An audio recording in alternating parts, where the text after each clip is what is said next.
So I mentioned that we have the personal story, and personal story happens a lot in instances. So here you'll see that the city of Divinity's Reach is like a big wheel with 6 spokes, and in between the spokes is a district. Here we have the Sama district, which is going to, for the humans, play the role of the home instance. The home instance is tied to your player. It will be set up to reflect the choices you made in your biography. But the home instance is a lot more than that. It will really, over time, the home instance will continue to change as in a reflection to how you played, the choices you made in your personal story. As an example, you could be out later on adventuring and you save some people, but their village was destroyed. They will then, those NPCs will then move into this home district and be neighbors of yours. One of the choices that the humans have later on in the game is they have a choice. There's an orphanage and there's a hospital in here. And you have a choice to save one or the other, but not both. Depending on what you choose, there will be one burned out building and probably a lot of sad people standing around it. And the other one will be upright and running. Really, these are just examples of the kind of choices that you'll be making in your personal story that will be directly reflected in your home instance. So we'll go ahead and head into the tavern. Where my friend Petra and her father are running the joint. Now, if I went ahead and continued with the storyline, I would end up in a bar fight with some of the NPCs here, and it would push me further down my personal story. Now, if I had chosen nobility when I was in the biography, my friend Lord Farron would actually be throwing a banquet in my honor. And if I had chosen I was from the streets, I would be meeting up with my old childhood friend Quinn, who's in a little trouble with a street gang that we were both members of at one point. So at this point, for the purposes of time, we're going to go ahead and move over to the higher level content for this demo. We'll be playing a Char, which, as I mentioned, is a ferocious martial, feline race that we have in Guild Wars 2.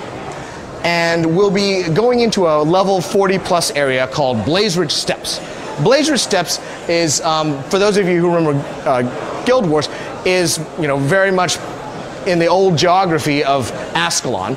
But the Char pretty much are the dominant race in Ascalon right now, and an Elder Dragon has flown across the Blaze Ridge Steppes area, corrupted many parts of it, and as a result, branded dragon minions are now moving up and down and out of control. So where do we stand on the dragon at this point? I can find out. It's just showing you the brand there.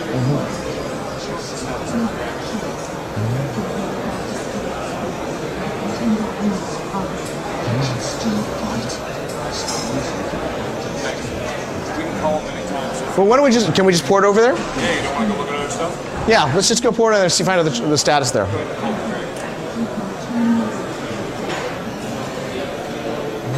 So you'll notice before we head over there that now that we've moved into the high-level content, we have a full set of the skill bar, and we're going to go over here. Yeah, this is something that we're doing uniquely for the demo. There's an amazing dragon encounter that we want as many people to see as possible, so we put that little hook in there to allow people to teleport to it.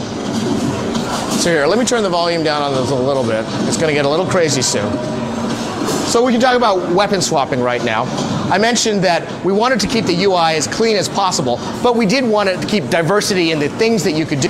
So for example, what Matthew is showing here is weapon swapping between a longbow. Here's our dragon. But we don't have to engage him just yet. It's the longbow and double axe. Go ahead and switch back to double axe. Double axe is a very high DPS combination. And everything from like axe strokes to the ever popular whirling axe, which basically sends him spinning around, causing all sorts of damage. And you know what? The first time I saw that, I said, that is a fun skill. If it didn't have, if it didn't have a cooldown on it, I would use it all the time. But that would be a little overpowered. So go ahead and switch over to bow and show off some of the cool attacks you can have just with the bow. So one of the things that we did is with the warriors, we wanted to give them more to do than just be the guy who holds the sword. So they're allowed to use weapons that you would normally think of would be for other professions, but they're tailored sword. A warrior has different skills holding a bow than a ranger does. The warrior is tailored more to doing damage and less to doing some of that drawing and blinking from far away that a ranger does. So he's got a skill like Rain of Fire, which you'll notice drops a ridiculous amount of damage into one area. We want to make sure that the warrior feels like a warrior, while at the same time being versatile enough to use multiple weapon sets depending on the situation. Yeah. So even from the great example of this fight is that not just us, but you can see everybody has very action-oriented combat. Movement is important. What Matthew is doing here is reviving somebody on the battlefield, and you'll see oftentimes it's not just one person who tries to do the reviving. So we've seen on the floor, people who are playing the demo, they like reviving other people. Okay. Do you want to see if we can get an elementalist to show off the cross-profession combos? There we go. So here's an example of two professions comboing off each other. An elementalist just dropped a firewall, and Matthew just both shot arrows and used whirling axe through it and started sending off fireballs in all directions and lighting his arrows on fire. This is an example of kind of ad hoc tactics that people in our, people in Guild Wars 2 can do, where you don't have to be partied together. You can just be, using your individual skills, and if you're paying attention to what's going on in the battlefield, you can actually have some great combat moments.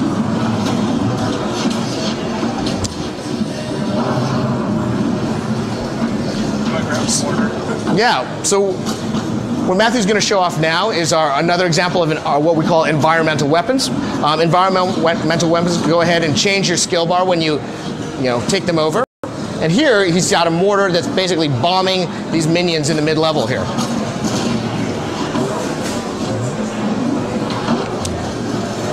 So before we really try to take the Shatterer down, do you want to show down skills? So the other thing that's been rather controversial and interesting about our combat system is that when you get when your health bar goes to 0, you are not immediately dead. You actually have a secondary bar that, well, that person just revived us. But what happens is you have some time left after you're down to keep you attacking. If you defeat your attacker, you're going to spring back up. Likewise, one of the skills he's got is it will pop him back up for like 15-20 seconds, and then he'll just fall right down and he'll be defeated unless someone comes down to revive him.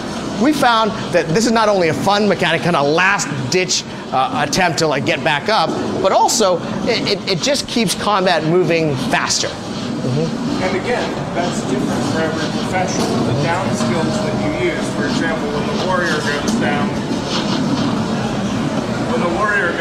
his first skill is to throw a rock. His second skill is to rally the people around him to fight harder. His third skill is the one where he stands back up for 30 seconds before going completely out, exhausting they keep reviving me. Whereas the elementalist casts out electricity or causes the earth itself to reach up and grab opponents.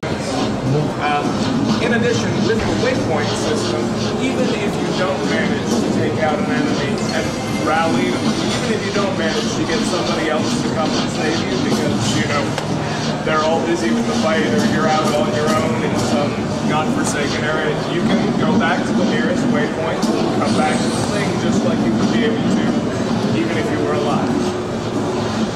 Well, I've just been told we have 5 minutes left. So I don't know that we'll be able to get the Shatterer down in 5 minutes. It'll be really close. But as you can see, the Shatterer is an impressive boss monster. He's very sophisticated. Great. He has all sorts of different types of attacks. A team is going to have to be paying attention to what's going on to really take him down. Nevertheless, this is the kind of boss monster that other MMOs would put at the end of a really long instance raid or dungeon. And what we wanted to do is take encounters like him and bring him up to the world so that more people can experience it. In addition, this is the sort of event that we want to have affected by other events. So you notice that there are those cannons that are up at the top. There are 4 of them. 2 of them don't function all the time. In order to make sure that they have function, there's an event chain that leads up to this. So you'll need to make sure that you escort the people to a certain area. You'll need to make sure that you hold down the area while they repair the cannons. Otherwise, this fight is going to be a lot harder because those cannons do a lot of damage against the dragon. So we want to make sure that even during a boss fight, it's because of the way people have interacted with the world that determines how that boss fight will go. You'll notice that there will be other events where there will be NPCs around who are all down because the monsters have swept in and wiped them out, and you can revive them or not. You can be a total solo badass. I think we can tip the balance on this one if you get in there and start DPSing, man. Stop talking. We're really close. Here, pull it up.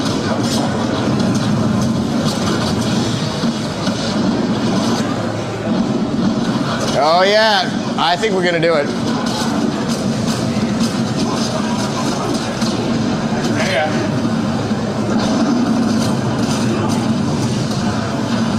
There we go. And now we'll find out why he's called the Shatterer. There we go. Event succeeded. And of course, giant dragon chest. There you go. The giant dragon, you know, because it's all about the loot. And because we participate in it, everyone who participated in the event will get an opportunity to interact with the dragon chest. So, pretty much, I guess that's our demo with the time we have. We hope that you saw some things here that, you know, make you understand why we're so excited about Guild Wars 2 and the things we're trying to do with MMO gameplay.